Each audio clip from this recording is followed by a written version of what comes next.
sletamo z Kranjske Gore v Planico, letimo s helikopterjem, z mano je pilot Bojan in smo vzleteli, ne.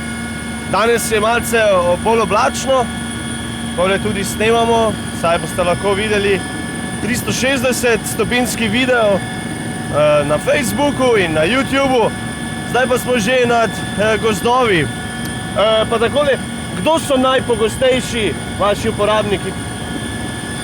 Danes tele v Planici imamo največ tujcev, predvsem Norvežanov, je pa tudi dosti domačih. Aha. Pa se splača takole? Ja, vsekakor je to doživetje dodatno k tem poletom, še tudi polet s helikopterjem. Imate kaj težav? Je let enostaven? Ja, ni nekaj posebnega, razen pač pristanka tam v Stari Blodkovi velikanki je precej omejen prostor, ampak za izkušenje malenkosti. Kolikokrat ste leteli včeraj? Mislim, da s tem helikopterjem cirka 50krat. Kaj pa danes, koliko voženj pričakujete? Danes pričakujemo precej več, je pač sobota, vikend, tudi napovedano je več obiskovalcev, gledalcev. Kje letiva zdaj, če lahko malo opiševa?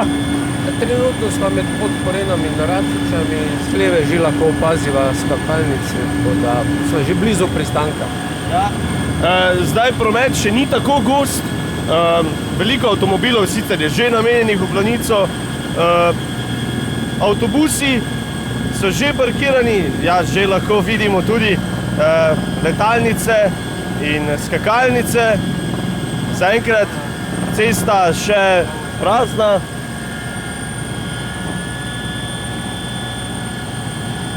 Ljudje se počasi nabirajo v Planici.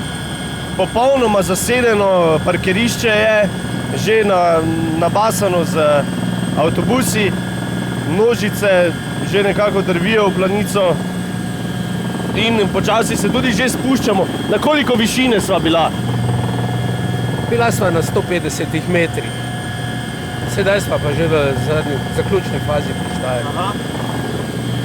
Kako visoko pa gre sploh? Kot sam helikopter? Ja. Zgornja meja mu je 6000 metrov. Odlično. In zdaj se spuščamo na vznožje, na letalne. Zdaj se spuščamo na vznožje, zdaj se spuščamo na pristajalno stezo planiških skakalnic.